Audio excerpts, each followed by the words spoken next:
Hello everyone. In this video, we will talk about production possibility curve, or it is also called production possibility frontier (PPF). Okay, production possibility curve economics एउटा widely used model अथवा tool हो. कुन अर्थमा widely used हो भन्दा it is widely used to show the problem of scarcity, problem of choice, problem of utilization of the resources, as well as it is also used to show the concept of opportunity cost, increasing opportunity cost, and so on. So every problem in the economics or every problem in the real life is concerned with limitation of the resources. हाम्रो लाइफमा जति पनि प्रब्लम्सहरू हामीले face गर्नुपर्छ from the individual view point, अनि कुनै पनि एउटा बिजनेसले आफूले के प्रोडक्सन गर्ने भन्ने सेन्समा उसले प्रब्लम फेस गर्छ. अनि एज अ होल इकोनोमीले कुन प्रोजेक्टलाई मैले अगाडि बढाउने अथवा गभर्मेन्टले कुन चाहिँ प्रोजेक्टलाई मैले सुरुमा इम्प्लिमेन्ट गर्ने, कुन प्रोजेक्टलाई पोस्टपोन गर्ने. So all these things are due to problem of scarcity. हामीले कुन चिज किन्ने भन्ने कुरा पनि स्क्यारसिटीसँग रिलेटेड छ. अनि अब यो प्रोडक्सन पोसिबिलिटी कर्भ चाहिँ कन्ज्युमर्स भन्दा पनि यसले चाहिँ बिजनेस सेक्टर अथवा एउटा इन्डिभिजुअल बिजनेस फर्मले कसरी प्रोडक्सन गर्छ, how it is allocating its resources to produce two different goods in the maximum level. अनि त्यसपछि त्यो चाहिँ माइक्रो इकोनोमिक पर्सपेक्टिभबाट भयो भने from the macro economic view point how an economy can produce the maximum level of output of any to good in an economy by utilizing all the given resources भनेर यसलाई चाहिँ micro economic पर्सपेक्टिभबाट पनि हेर्न सकिन्छ भने macro economic पर्सपेक्टिभबाट पनि हेर्न सकिन्छ. सो त्यो सेन्समा पनि यो प्रोडक्सन पोसिबिलिटी कर्भ भन्ने टुल अथवा एउटा कर्भ एकदमै युजफुल छ भन्न सकिन्छ. ओके, सो यसको फ्याक्ट अथवा कन्सेप्ट अफ प्रोडक्सन पोसिबिलिटी कर्भको कुरा गर्ने हो भने यसको ओरिजिन के हो अथवा यसलाई हामीले डिफाइन गर्दाखेरि यसको कन्सेप्चुअल फ्रेमवर्क डेभलप गर्ने हो भने मेजर कुरा भनेको लिमिटेड रिसोर्सेससँग नै छ. Okay, so resources are limited for a business firm or for the government or for an economy.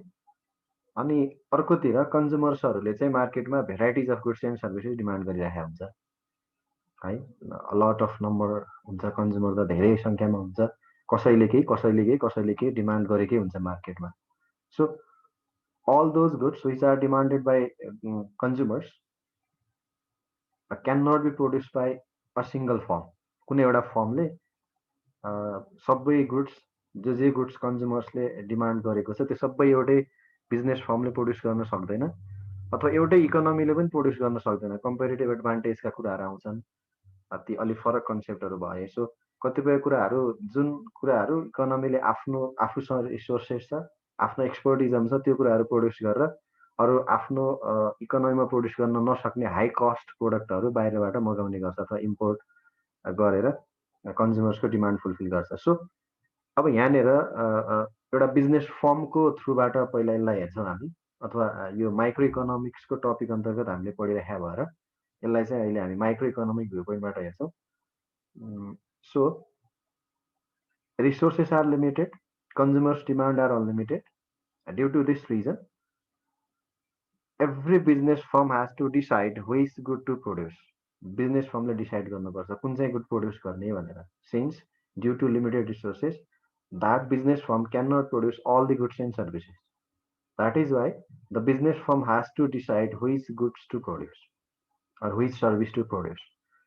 After deciding the goods that is needed to produce, the second thing the business firm has to consider is the quantity to produce, how much quantity to produce, कति production गर्ने भन्ने कुरा. So कन्ज्युमरले कति preference, कन्ज्युमरको preference के छ, मार्केटमा कस्तो खालको गुड्स डिमान्ड धेरै भइरहेको छ, त्यो गुड्स मध्येमा छान्नुपर्छ र कति प्रोडक्सन गर्ने भन्ने कुरा छान्नुपर्छ. र हाउ मच टु प्रोड्युस भन्ने कुरा it depends on amount of available resources to the business firm. So आफूसँग अभाइलेबल भएको रिसोर्सेस, आफूसँग जति रिसोर्सेसको एक्सेस छ त्यो रिसोर्सेसलाई फुल्ली युटिलाइज गरेर कुनै पनि एउटा बिजनेस फर्मले अथवा कुनै पनि एउटा इकोनोमीले म्याक्सिमम कति प्रोडक्सन गर्न सक्छ भन्ने कुरा देखाउने एउटा कर्भलाई नै हामीले प्रोडक्सन पोसिबिलिटी कर्भ भन्छ। So it is the tool or the curve that shows maximum level of output that can be produced by using the available amount of resources. So यसमा अब हामीले दुईटा गुड्स हेर्छौँ, सर्टेन एजम्पसन छ, अहिले हामी एकछिनपछि एजम्पसनमा आउँछौँ। Therefore we can define production possibility curve as the curve that shows maximum possible quantity of two goods that can be produced by using limited resources fully, अथवा आफूसँग भएको रिसोर्सेस पूर्ण रूपमा प्रयोग गरेर, आफूसँग भएको सबै रिसोर्सेस प्रयोग गरेर कुनै दुईवटा गुड्स अथवा दुईवटा सर्भिसेस प्रोड्युस गर्दाखेरि म्याक्सिमम कतिसम्म प्रोडक्सन गर्न सकिन्छ त्यही कुरालाई देखाउने एउटा कर्भलाई हामी के भन्छौँ, प्रोडक्सन पोसिबिलिटी कर्भ भन्छौँ। So production possibility curve determines maximum production of any two goods while utilizing a given and fixed amount of resources in its fuller state. So जति पनि हाम्रो इकोनोमीमा अथवा कुनै पनि बिजनेस फर्मसँग अभाइलेबल रिसोर्सेस छ त्यसलाई fully utilise गरेर कुनै दुईवटा गुड्सहरू प्रोड्युस गर्दैछ भने कतिसम्म प्रोडक्सन गर्न सक्छ त्यो कुरा देखाउने कर्भलाई नै हामीले के भन्छौँ, प्रोडक्सन पोसिबिलिटी कर्भ भन्छ। सो यसलाई हामीले प्रोडक्सन पोसिबिलिटी फ्रन्टायर पनि भनिन्छ अथवा प्रोडक्सन ट्रान्सफर्मेसन कर्भ पनि भनिन्छ र it always shows trade off between producing any two goods. How it shows trade off त्यो अहिले एकैछिनमा हामी प्रोडक्सन पोसिबिलिटी स्केजुअलमा हेर्छौँ। Okay, so there are certain assumptions to derive production possibility curve. यो प्रोडक्सन पोसिबिलिटी कर्भ डिराइभ गर्नको लागि के एजम्पसनहरू छन्, जो एजम्पसनहरू हामीले बुझ्नु एकदमै महत्त्वपूर्ण हुन्छ। The economy is producing only two goods. Okay, इकोनोमीमा आफूसँग भएको अभाइलेबल रिसोर्सेसहरू फुल युटिलाइज गरेर economy is only producing two goods, हामीले चाहिँ जम्मा दुईवटा गुड्स प्रोडक्सन गर्दैछ भन्ने कुरा मात्रै यसमा हेर्न सक्छौँ। Since it is shown in two dimensional diagram. So हामीले टु डाइमेन्सनल डायग्राममा दुईवटा गुड्स मात्रै देखाउन सक्छौँ। In that sense we assume that the economy or a business firm is producing only two good. Resources are fixed or factors of production are fixed. जति पनि factors of production छन् ती goods and सर्भिसेसलाई produce गर्दाखेरि चाहिने जति पनि रिसोर्सेसहरू छन् ती रिसोर्सेसहरू फिक्स छन् अथवा अनचेन्ज छन् र ती रिसोर्सेसहरूलाई फुल युटिलाइज गर्छौँ। There is full employment of the resources. कुनै पनि रिसोर्सलाई हामीले आइडल राख्दैनौँ। जति आफूसँग अभाइलेबल छ त्यो फिक्स क्वान्टिटी हुन्छ र त्यो फिक्स क्वान्टिटीमा अभाइलेबल भएको रिसोर्सेसलाई फुल्ली युटिलाइज गरिन्छ। कुनै पनि रिसोर्सेसलाई अनयुटिलाइज राखिँदैन। अनि production technology is given and fix. कुन टेक्निक प्रोडक्सनमा युज गर्दैछ अथवा टेक्नोलोजिकल रिलेसन, टेक्निकल रिलेसन चाहिँ छ, कस्तो खालको टेक्नोलोजी हो त्यो चाहिँ गिभन छ भनेको कन्स्ट्यान्ट हुन्छ र त्यो चेन्ज हुँदैन भनेको है त। Production technology is given and fix. जुन ट्रेडिसनल अथवा मोडर्न जुन टाइपको टेक्नोलोजी युज गर्दैछौँ त्यो technology through out the analysis अथवा त्यो चाहिँ चेन्ज हुँदैन भन्ने यसको assumption. The time is given, कुन टाइमको लागि हो, 1 विक हो कि 1 मन्थ हो कि 1 इयर, कहिलेको हामी प्रोडक्सन पोसिबिलिटी कर्भ हेर्दैछौँ त्यो टाइम ड्युरेसनमा टेक्नोलोजी पनि चेन्ज हुँदैन र त्यो टाइम पनि गिभन हुन्छ। Short run basis, basically it is short run basis. Over the period technology advancement हुँदै जान्छ, वर्करहरू पनि स्किलफुल हुँदै जान्छ, अरू फ्याक्टर्स अफ प्रोडक्सनहरू पनि हामीले इनोभेटिभ टाइपको युज गर्न सक्छौँ, न्यू रिसोर्सेसहरू अभाइलेबल हुन सक्छ over the long period of time. So it is based on the short run analysis. Resources are not uniformly competent and efficient in production of all the goods. Okay, त्यो चाहिँ एकदमै important assumption किन छ भन्दा यसले गर्दाखेरि नै production possibility कर्भको सेप कस्तो हुने भन्ने कुरा अहिले एकैछिनमा हामी त्यो डिस्कस गर्छौँ, डिटरमाइन हुन्छ। सो रिसोर्सेस जति पनि अभाइलेबल छन् हामी कुनै दुईवटा गुड्स प्रोड्युस गर्दैछौँ, जस्तो कन्ज्युमर गुड्स र क्यापिटल गुड्स भनेर हामीले राखेका छौँ।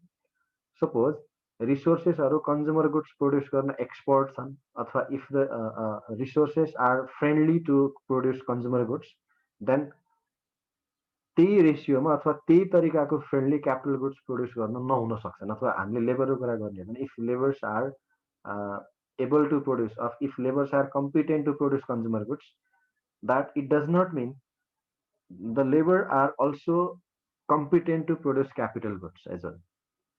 सो एउटा चिजमा एक्सपर्ट भएको मान्छे अर्को चिजमा हुन्छ भन्ने हुँदैन। सो रिसोर्सेसहरू सबै ठाउँमा युनिफर्मली कम्पिटेन्ट हुन्छ भन्ने कुरा चाहिँ रुल आउट गरिन्छ, र त्यो कुरा फ्याक्ट पनि हो। So based on these assumption with help of production possibility schedule we can derive production possibility curve. ओके, हामीले त्यही एजम्सनलाई होल्ड गरेर त्यही एजम्सनलाई फलो गरेर suppose economy is producing two good consumer goods and capital goods and there are different combinations.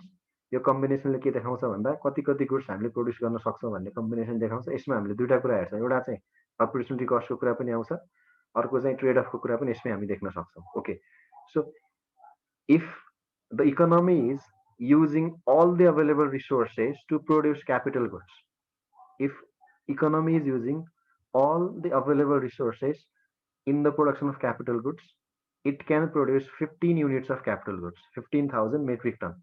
अब हामीले यहाँ मेट्रिक टन इन थाउजन्डमा मेजर गरेको छौँ।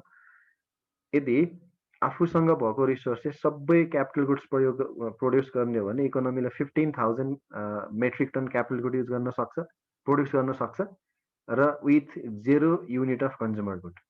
सो भनेपछि एउटा यो पनि पोसिबिलिटी भयो, मलाई कन्ज्युमर गुड प्रोड्युस गर्नु छैन and I have to produce only capital good भन्यो भने all the available resources are if utilised in the production of capital good with no consumer goods, then economy can produce 15,000 metric ton capital good.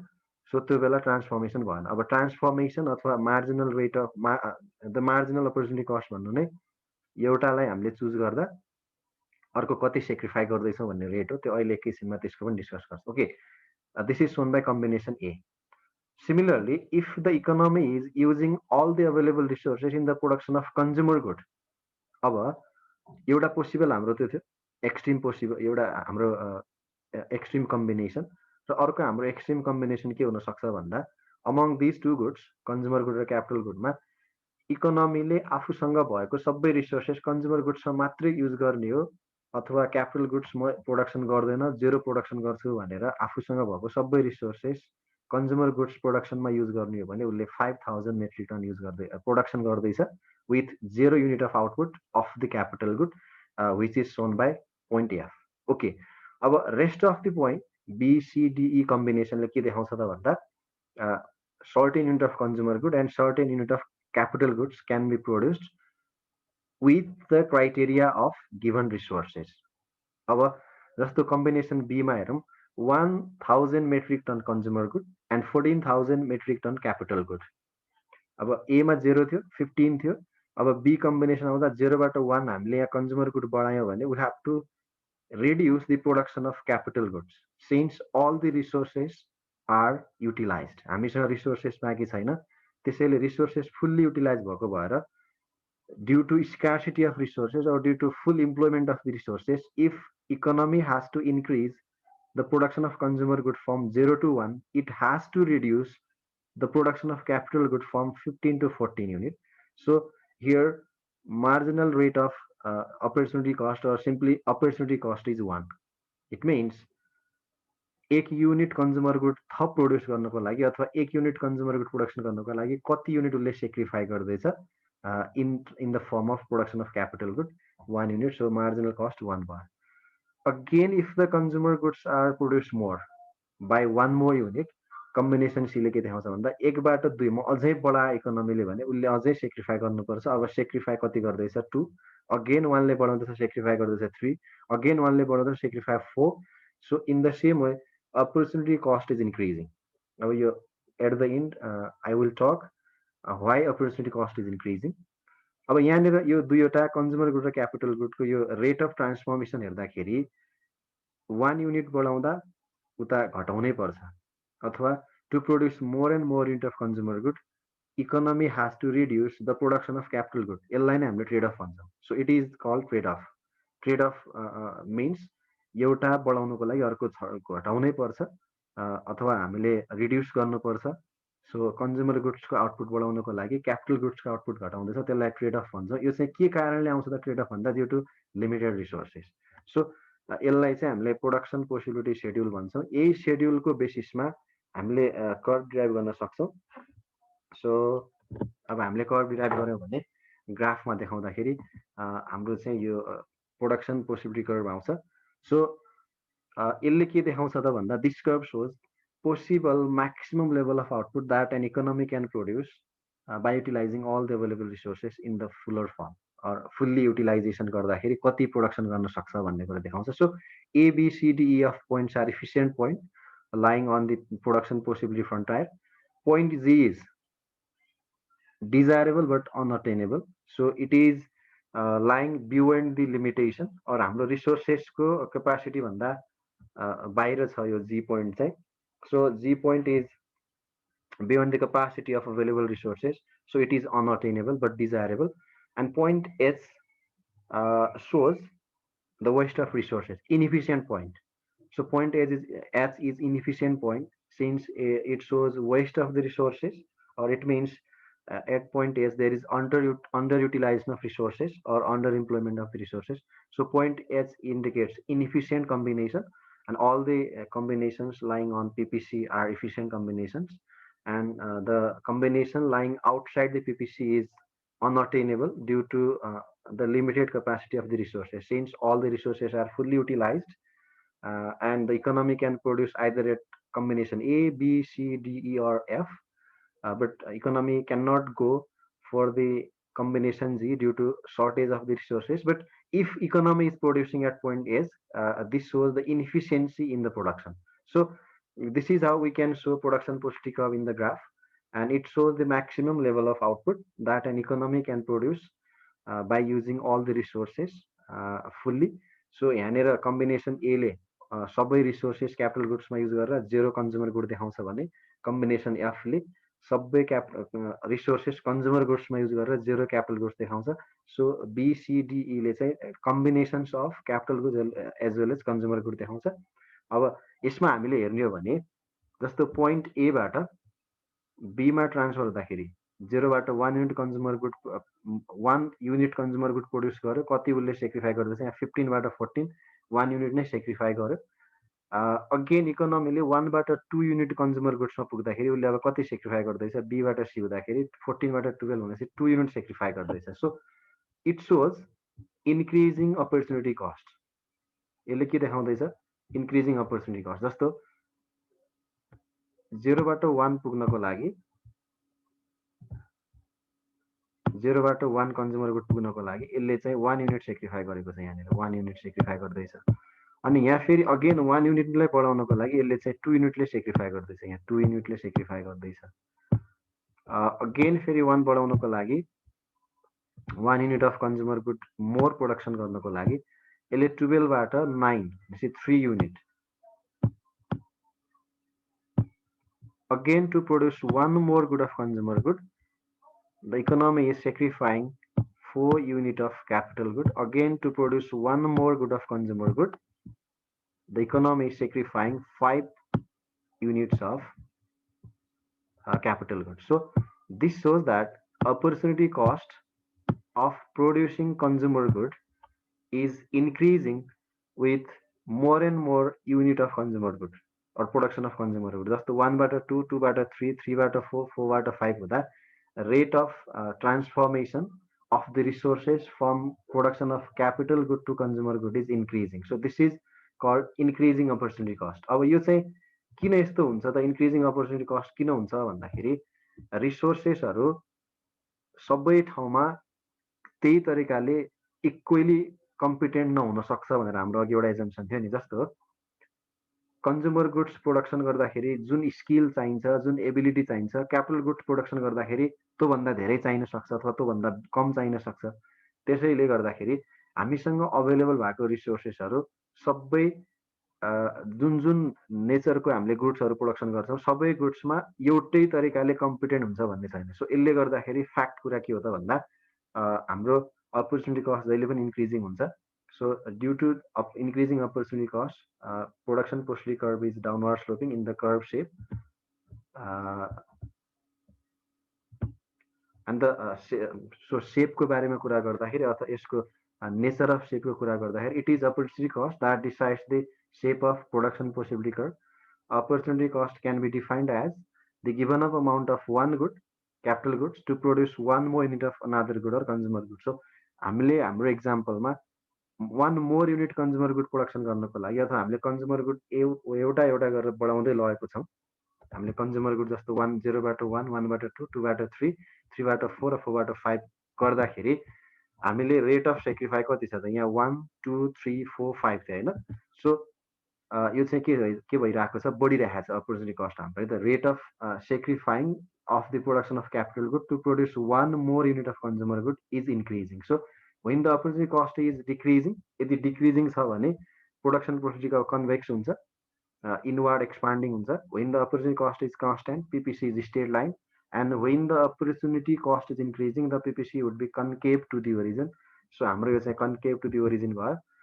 In the real economic world, opportunity cost in general is increasing all the time. हाम्रो real analysis गर्दाखेरि अथवा practically हेर्दाखेरि increasing भेटिन्छ, increasing नै हुन्छ। यो किन हुन्छ भन्दा it is because the resources are not perfectly suited for all the types of production or task. जस्तो हामीले यहाँनिर कन्ज्युमर गुड एउटा प्रोडक्सन गर्दैछौँ, यहाँ पनि एउटा एउटा थप्दै गइरहेका छौँ भने यहाँ rate of decrease in production of capital good बढिरहेको छ। यसको मतलब के हो भने क्यापिटल गुडमा कन्ज्युमर हामीले फ्याक्टर्स अफ प्रोडक्सन जुन तरिकाले युज गर्दैछौँ त्यही तरिकाले, त्यही कम्पिटेन्सीले, त्यही स्किलले कन्ज्युमर गुड प्रोडक्सन गर्दा भएन। अथवा यहाँनिर 2 जनाले 1 युनिट क्यापिटल गुड प्रोडक्सन गर्न सक्दैथ्यो भने कन्ज्युमर गुडमा 3 जना 4 जना चाहिन सक्छ। त्यसले गर्दाखेरि यहाँ हामीले more and more consumer good prefer गर्दाखेरि हामीले त्यहाँबाट ट्रान्सफर गर्ने रिसोर्सेस धेरैभन्दा धेरै हुन्छ है। सो यो फ्याक्ट कुरा यसरी हामीले रिलेट गर्न सक्छौँ। Resources are not equally competent in the production of all the types of goods or in all the activities. So कुनै एक्टिभिटीमा कोही मान्छे अगाडि होला भने कुनै अर्को एक्टिभिटीमा अर्को मान्छे अगाडि होला। यसरी एउटा एक्टिभिटीबाट अर्को एक्टिभिटीमा ट्रान्सफर गर्दाखेरि, एउटा गुड्सको प्रोडक्सनबाट अर्को गुड्सको प्रोडक्सनमा ट्रान्सफर गर्दाखेरि almost all the time opportunity cost चाहिँ इन्क्रिजिङ भएको हुन्छ भन्ने कुरा हुन्छ। सो यसरी हामीले के कुरा देख्न सक्छौँ, अपर्च्युनिटी कस्टको कुरा पनि पिपिसीबाट हेर्न सक्छौँ, ट्रेड अफको कुरा पनि पिपिसीबाट हेर्न सक्छौँ। र ओभरअल यसले देखाउने कुरा के हो त भन्दा कुनै पनि इकोनोमीले अथवा कुनै पनि बिजनेस फर्मले आफूसँग अभाइलेबल भएको रिसोर्सेसहरू फुल्ली युटिलाइज गरेर कति प्रोडक्सन गर्न सक्छ भन्ने कुरा यसले देखाउँछ। So this is all about derivation of production प्रोसिडी कर्भ। Thank you.